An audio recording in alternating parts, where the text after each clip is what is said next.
धार्मिक नगरी वृंदावन में महिलाओं के प्रति दिए गए अनगढ़ बयान को लेकर विभिन्न संगठनों की एक आवश्यक बैठक गुरुवार को मथुरा वृंदावन स्थित एक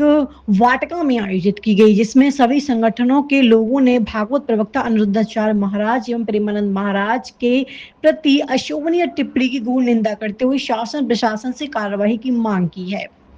इससे पूर्व गुस्साए लोगों ने हाथों में तख्तियां लेकर व्यासपीठ से महिलाओं के प्रति दिए गए बयान के खिलाफ अपना विरोध दर्ज कराया। गुस्साए लोगों का कहना है कि सनातन धर्म में महिलाओं को देवी स्वरूप माना जाता है, लेकिन अब धार्मिक मंच से महिलाओं एवं बेटियों के लिए ऐसे शब्दों का प्रयोग किया जा रहा है। न कि सिर्फ सनातन धर्म का अपमान होता है, बल्कि माँ बहनों का भी अपमान होता है। कहा गया है कि महिलाओं के प्रति गलत सोच रखकर माफी मांगना एक प्रचल बना लिया है, जिसे ब्रजवासी अब किसी भी हालत में बर्दाश्त नहीं करेंगे। संगठन अनेक मंच एक से सभी शासन प्रशासन से मांग की है, ऐसे लोगों के खिलाफ सख्त से सख्त कार्रवाई की जाए, जिससे कि आगे से कोई भी ऐसी गलती ना कर सके। बैठक हुई,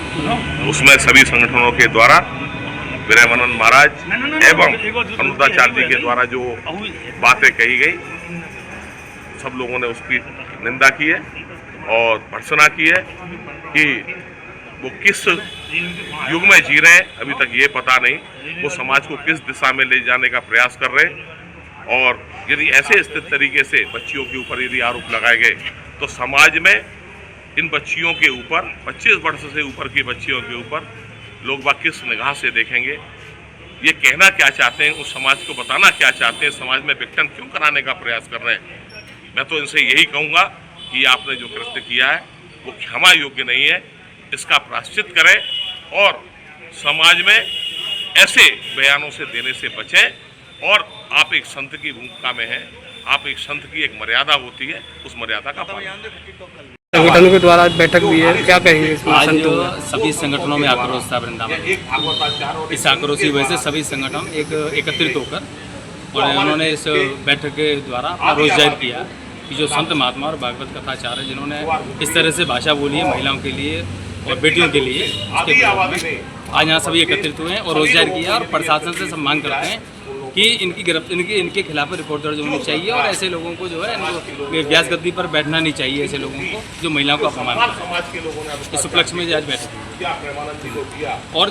जो उन्होंने बयान दिए हैं, जो उन्होंने कहा कि एक संत महात्मा ने कहा कि 96% महिलाएं जो अपवित्र हैं, 4% पवित्र हैं। तो हम चाहते हैं कि वो अपना डाटा जहाँ से भी जिन एजेंसियों से मंगाया हो उसको सार्वजनिक करें, या इनके पास कोई ऐसी अलौकिक शक्ति है जिनसे इनको मालूम चल जाता है तो वो और भी लोगों को ऐसी शक्ति प्रदान करें ताकि वो देश के काम में आवे। और एक जो राम राज्य में जो रावण का रथ उतार रहे हैं, कह रहे हैं कि रावण रथ लेकर आता है, महिलाएं लिख कर उनको बुलाती हैं और स्वयं ही चलकर चले जाती हैं। वो रथ हमने आज तक देखा नहीं है, तो हम चाहते हैं कि वो रथ की कुछ क्लिपिंग इनके पास हो, कुछ विजुअल हो, वो रथ भी वो उनको दिखाना चाहिए। और जो कह रहे हैं कि ये ज़्यादा पैसे कमाने वाली महिलाएं चले जाती हैं, पत्नियाँ भाग जाती हैं ज़्यादा पैसे कमाने वाले, तो उनके हिसाब से जो वो कह रहे हैं, तो यहाँ जो बड़े बड़े उद्योगपति हैं उनके पास हज़ारों करोड़ों पत्नियाँ हो जानी चाहिए। तो ये जो झूठे आरोप